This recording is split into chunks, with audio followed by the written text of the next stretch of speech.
Boa noite, irmãos. Graça e paz. O Senhor ele tem me levado na Bíblia e ele tem destacado alguns pontos que até então eu simplesmente ignorava, não tinha conhecimento ou não buscava. E dentre todos esses pontos que ele me ressaltou, um deles está lá em Jeremias 13. Então a igreja pode abrir lá no livro de Jeremias, capítulo 13. E hoje a gente vai falar um pouquinho sobre o perigo de andarmos na iniquidade, só que também Deus vai fazer um chamado para a gente. A gente vai falar sobre a graça de Deus e o que a graça nos leva como recompensa. Então, lá em Jeremias, capítulo 13, nós vamos ler a partir do verso 12.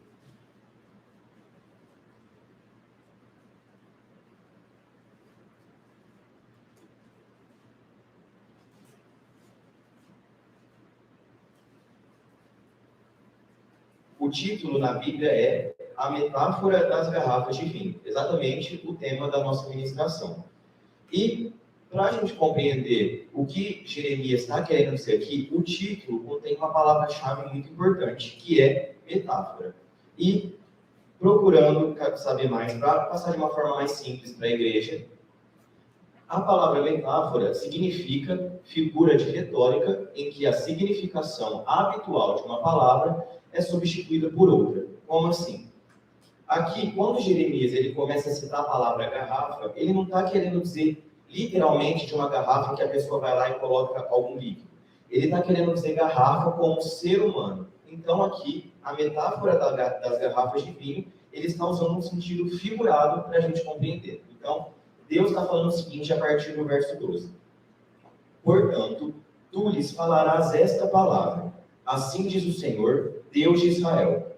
Toda garrafa será preenchida com vinho, e eles te dirão. Então o povo vai dizer, não sabemos nós certamente que toda garrafa será preenchida com vinho? E, em outra versão, mais ou menos o que essa frase do povo está querendo dizer é o seguinte, é claro que tem que ser assim, a garrafa ela tem que ser cheia de vinho. Então, Deus estava querendo ressaltar para Jeremias a confusão mental que o povo se encontrava. E assim, a gente vai entender no versículo, com a própria resposta de Deus, o que significa o vinho. Então, tu lhes dirás, assim diz o Senhor, eis que eu encherei de embriaguez a todos os habitantes desta terra, mesmo os reis que se assentam sobre o trono de Davi, e os sacerdotes, e os profetas, e todos os habitantes de Jerusalém. E, procurando saber mais sobre o verso 12, porque ele é um verso que em si é mais pesado, eu encontrei um comentário muito explicativo sobre esse verso. Então, o comentário desse homem diz o seguinte, as garrafas são usadas no Oriente para armazenar água, leite e outros líquidos. Nada de novidade para a gente, por enquanto. O que o profeta disse, ou seja, que todos deveriam estar cheios de vinho, não era como os judeus insinuam a resposta, um truísmo. Um truísmo é algo tão óbvio que não precisa nem ser explicado. Ou até mesmo algo literal, literalmente. Jeremias ele não estava falando de uma garrafa literal. O sentido figurado, que é o que Jeremias significou, principalmente, eles não entenderam. Então, Jeremias estava passando essa informação para o povo e o povo não estava entendendo o que estava acontecendo. E a prova maior disso foi o que o povo falou, que foi o seguinte, não sabemos nós certamente que toda garrafa será preenchida com vinho? Ou seja, é claro, dá certo, Jeremias. Tem que ser preenchido com vinho mesmo. E o que Jeremias estava querendo falar? Assim como o vinho intoxica, assim como o vinho penetra na mente do ser humano, a ira e os julgamentos de Deus os reduzirão quem? Aqueles que cometem iniquidade e persistem nelas, aquele estado de distração impotente que eles apressarão para a sua própria ruína. Então Deus está lá. Nós, eu e você, somos considerados essa garrafa que Jeremias estava descrevendo. E como o próprio texto diz, e nós sabemos, a capacidade de armazenar um líquido, ou água, leite e outros líquidos, é o que caracteriza uma garrafa. Então eu e você temos sim a capacidade de armazenarmos a bênção de Deus, que é a eternidade, ou a condenação de Deus. E se nós prosseguirmos em santificação, nós nos tornaremos capazes de armazenar as bênçãos de Deus, que é a eternidade, e todas as glórias, toda a honra que nós daremos a Ele lá no céu. Caso nós insistamos na desobediência, nós armazenaremos à condenação, porque não tivemos a capacidade de armazenar a bênção de Deus. Outro ponto importante no verso 13 que Deus destacou para mim é o seguinte: aqui Deus está falando de um modo geral, ele cita todos os habitantes, só que ele vai citando as classes sociais mais elevadas. Ele não está citando o servo, o artesão, a base da pirâmide social, mas ele começa a citar o topo dela, ou seja, os sacerdotes, os reis, os profetas, todas essas pessoas que são consideradas uma classe elevada maior na sociedade, é o que Deus está falando. E de acordo com 1 Pedro 2,9, o que nós somos? Somos o sacerdócio real de Deus. Somos os sacerdotes que, a função do sacerdote é a seguinte: você tem a comunicação com Deus e repassa para o povo. Então nós somos os sacerdotes reais. Só que Deus está vendo pecados no sacerdócio real. E por isso ele está falando, olha, os sacerdotes também vão sofrer isso se continuarem progredindo na falta de santificação. E assim, se Deus prosseguir nessa sentença, o que vai acontecer? Nós seremos entregues às nossas paixões e vontades, porque quando a pessoa está embriagada, o que ela faz? Ela perde a noção da vida. Ela não sabe se ela está indo para a direita, se ela está indo para a esquerda, o que a pessoa está falando para ela, o que ela está vendo. Ela só sabe que ela está numa sensação de mundo da lua e que ela pode seguir daquele jeito. Da mesma forma, é embriaguez espiritual. Deus tira o entendimento da pessoa e a pessoa ela não consegue manter um caminho reto no caminho de Deus. E assim, ela é entregue às suas próprias vontades e paixões. Agora, o verso 14. E eu, o Senhor, os arremessarei violentamente um contra o outro, até os pais e os filhos juntamente. Então Deus está falando, não vai ter separação.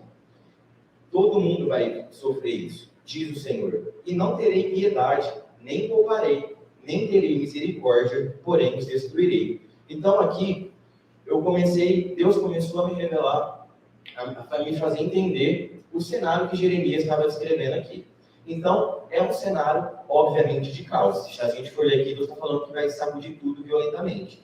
E ele usa o fato da embriaguez que ele vai causar no povo e junta com uma sacudidura. Então, o caos aqui nesse versículo é generalizado. Somente as pessoas que estiverem firmes e com capacidade de receber a bênção de Deus é que ficaram firmes nesse processo. Mas Deus, ele primeiro nos revela o que acontece se nós progredirmos na iniquidade. Mas ele nos dá a graça dele. Ele fala, olha, não precisa ser assim. Eu não quero que vocês sofram. Eu não tenho prazer na morte de vocês. E entra o verso 14. O verso 15, perdão, que diz o seguinte: escutai e dai ouvido. Não sejais orgulhosos, pois o Senhor falou. Então aqui Deus dá 3 passos para que a gente não entre nesse caos e sejamos jogados fora. O primeiro deles, escutai e dai ouvido. Então, nós aprendemos a diferença entre escutar e entre ouvir. Deus espera que nós façamos as duas partes. Ou seja, nesse momento nós estamos ouvindo a palavra de Deus. Todo mundo aqui está recebendo, o som está chegando até vocês. Agora, se vamos escutar ou não, depende de mim e de você. Se vamos praticar ou não, depende de mim e de você. E o último passo, do verso 15. Não sejais orgulhosos. A característica primordial que Deus cita aqui é o orgulho. Por que o orgulho? Porque o orgulho é o que muitas vezes nos faz sofrer as consequências desnecessárias da desobediência. Deus vai lá, Jeremias usou 3 versos para falar da sentença do que aconteceria com o povo se eles continuassem em desobediência.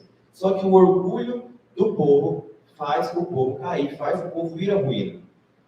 E assim ele cita, não sejais orgulhosos. Deus está falando com a gente, não sejam orgulhosos, não endureçam o vosso coração.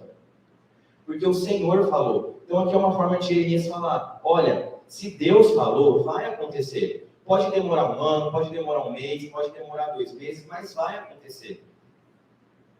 Verso 16. Dai glória ao Senhor vosso Deus, antes que venha a escuridão, e antes de vossos pés tropeçarem sobre os montes escuros, e antes que, ao procurar por luz, ele a transforme em sombra de morte, e a torne em densa escuridão. Então, o passo do versículo 16 é: dai glória ao Senhor. mais uma vez a gente cai aqui na santificação do nome do Senhor. Nós precisamos fazer menção do nome de Deus com as nossas atitudes, porque falar todo mundo fala, mas glorificar e fazer menção do nome de Deus pelas nossas atitudes, sem palavras, é o que Deus está esperando da gente. E um trecho aqui que também me destacou é o seguinte: ele a transforma em sombra de morte. Lá no Salmo 23, o que Davi fala? Ainda que eu ande pelo vale da sombra da morte, ele temeria mal algum? Ele não temeria mal algum, porque ele tinha convicção de que a luz estava com ele. Só que se a gente progride na iniquidade, o que Jeremias fala? Deus vai se transformar Deus vai transformar a luz em sombra de morte. Ou seja, ainda que nós andemos no vale da sombra da morte, se tivermos iniquidade, temeremos todo mal, porque Deus não poderá agir em nosso favor. Então, nós precisamos escutar, nós precisamos dar ouvido, não sermos orgulhosos, fazermos menção do nome do Senhor. São esses pontos que Jeremias estava destacando muito para o povo aqui. E se assim a gente fizer, se assim a gente seguir esses passos, o que Deus vai fazer com a gente? Um pacto de paz. Um pacto onde Ele vai falar, eu vou proteger vocês. E para isso, para encerrarmos, nós vamos abrir lá no livro de Isaías. Aqui Deus vai falar sobre a bondade dele, sobre a bondade que Ele traz quando a gente obedece a Ele. Isaías, nós vamos ler primeiro o capítulo 54, versos 7 e 8.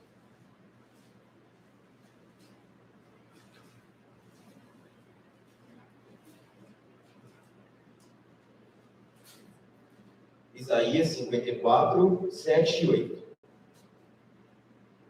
Durante um pequeno momento, tenho eu te abandonado, porém, com grandes misericórdias, eu te recolherei. Quando a gente pega, o que acontece automaticamente? A separação entre nós e o Senhor. Mas, se buscarmos o arrependimento e o alcançarmos porque fomos sinceros, o que Deus fala? Eu vou recolher cada um de vocês com grandes misericórdias. Verso 8. Em um ímpeto de ira, eu escondi minha face de ti. Quando Deus fica bravo, o que Ele fala? Eu escondo a minha face de vocês porque eu quero que vocês me busquem. Eu quero que vocês busquem um arrependimento. Durante um momento. Porém, com eterna bondade, com a bondade de Deus, terei eu misericórdia de ti, diz o Senhor, teu Redentor. Agora, pula lá para o verso 14. Em justiça tu serás estabelecida. Então, qual é a condição para experimentarmos a bondade de Deus? Sermos estabelecidos em justiça. E o que é a justiça? A lei do Senhor. A partir do momento em que obedecermos e progredirmos em obedecer, seremos estabelecidos em justiça, experimentaremos a bondade de Deus. Tu estarás longe da opressão. Quando a gente começa a obedecer e nos preparamos para receber as bênçãos de Deus, receber a eternidade, sermos um vaso que está preparado para isso, nós estaremos longe da opressão. O diabo ele não vai ter fácil acesso à nossa mente. Pois tu não temerás. Porque mesmo que nós andemos no vale da sombra da morte, não temeremos mal algum. Por quê? Porque a luz do mundo vai estar com a gente. E longe do terror, porquanto ele não se aproximará de ti. Agora, vai lá para o capítulo 51, para a gente encerrar com um versículo. E aqui é uma frase que vai resumir praticamente tudo aquilo que nós falamos, bem resumido mesmo, mas é um convite que Deus faz, um apelo para mim e para você. E ele diz o seguinte, Isaías 51, verso 9. Diz o seguinte: desperta, desperta, ganhe força, ó braço do Senhor. Então Deus está falando, olha, desperte vocês, Igreja Amor de Cristo, porque vocês são o braço do Senhor. Vocês são aqueles que Deus quer usar na obra dele.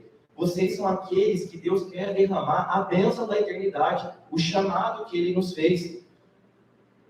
Desperta como nos dias antigos, nas gerações dos tempos antigos. Então, Deus quer ver em nós um avivamento, como a irmã disse há algum tempo atrás, algum sábado atrás. Deus quer que nós transformemos o caos em avivamento. Deus quer que a gente busque a chama dos tempos antigos. E aqui ele começa a citar aqui alguns feitos de Deus.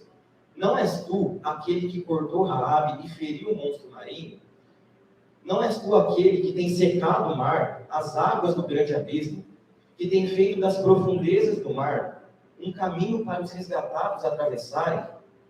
Portanto, se nós formos estabelecidos em justiça, os redimidos do Senhor, aqueles que alcançaram o perdão de Deus e que se tornaram capazes de receber a bênção da eternidade, portanto, os redimidos, essas pessoas do Senhor, retornarão e virão com gritos de júbilo para Sião, para o lar celestial.